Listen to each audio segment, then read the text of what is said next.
at age 15. The local locksmith, Mr. Talbot, was impressed by Andrew's dexterity and took him under his wing. For 5 years, Andrew learned the art of fashioning keys and coaxing open the most stubborn locks under Mr. Talbot's watchful guidance. He came to see each lock as a puzzle, and each key as a story waiting to be told. By 20, Andrew was a master locksmith in his own right. That's when Mr. Talbot announced his retirement and put the shop up for sale. Having no family to carry on his legacy, he offered the business to his star apprentice. Andrew was conflicted at first, unsure if he wanted to stay in their small sleepy town. But his affinity for crafting keys called him to take up the mantle.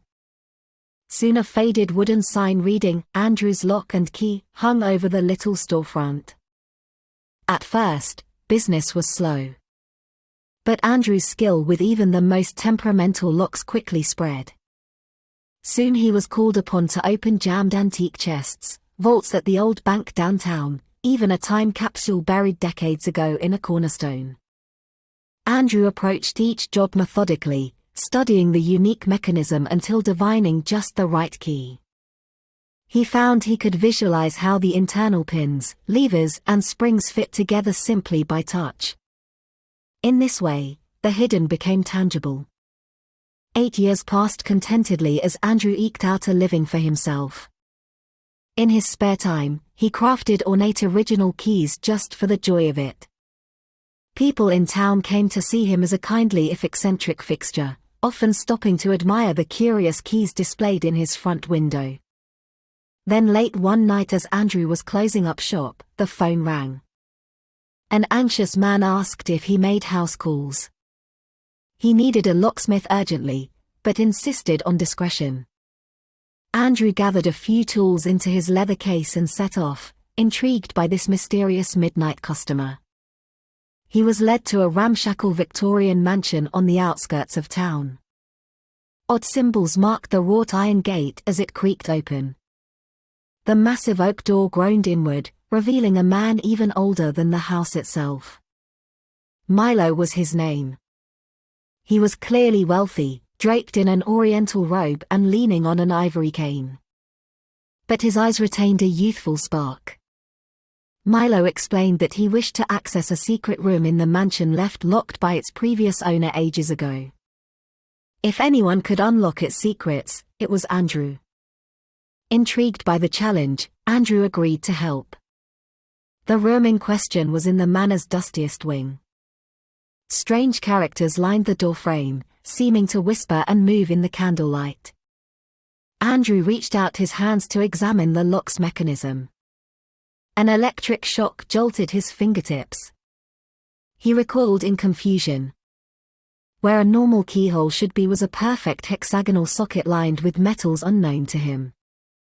This was beyond any lock he had ever encountered. Milo's eyes glinted in the darkness. "As I suspected. Your skills will not avail us here, I'm afraid." He gestured to an object wrapped in purple velvet atop a black pedestal. This key was left behind. But none have proven worthy of wielding it. Andrew carefully unfolded the velvet, feeling Milo's gaze upon him. Inside lay the lustrous black key from the start of our tale. It was narrow, long as a finger, and adorned with symbols that made Andrew's eyes water just glimpsing them. As he reached for it, his heart quickened with childlike wonder and trepidation. The instant his hand made contact, he sensed its cosmic significance. Milo seemed pleased by Andrew's visible awe.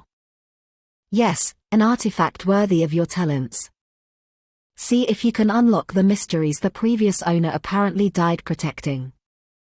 He leaned heavily upon his cane, ancient eyes aflame. With reverence, Andrew inserted the key into the hexagonal cavity. It slid in as though pulled by magnets, then rotated slightly as if of its own volition.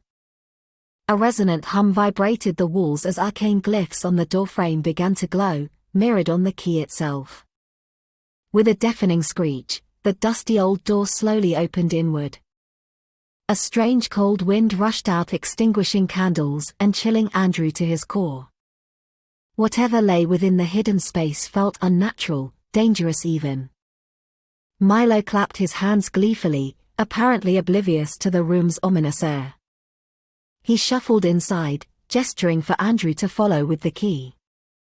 But Andrew hesitated, suddenly uncertain of opening this door meant to stay shut. Wherever this key led, he sensed unforetold consequences followed. Yet he could not deny the allure.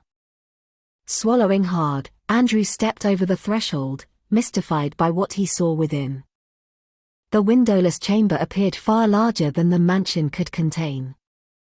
On every surface were etched complex geometric patterns that hurt to look upon, as though concealing harrowing cosmic truths. Strange relics littered the space, amulets, idols, arcane tools, and books overflowing with illegible symbols.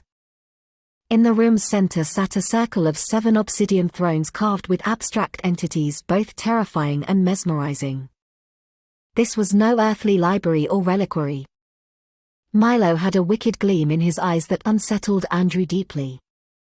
At last, your groping race shows promise of being useful, Milo rasped. For millennia we have been bound in darkness, away from the celestial game. He spread his arms reverently to the dizzying contents. You hold the skeleton key that unlocks the mysteries of creation. Power and knowledge beyond imagining. Any universe, any realm you desire could be yours. Milo's form now appeared to shift and bend disturbingly. Andrew recoiled, shielding his eyes from maddening shapes in the walls. What madness is this? What are you? He cried. But Milo only laughed, a wet, hollow sound. I am the keykeeper and guardian of the gate, as all my predecessors before. We few immortals walk among you as stewards, keeping watch over the naive herd. His smile was hideously inhuman. That key is no gift for your frail ape minds, Milo sneered, advancing towards Andrew. But you will serve us more profitably now. His jaw unhinged like a snake as he lurched for Andrew's throat. In that moment, Andrew seized upon the only truth shining through the chaos.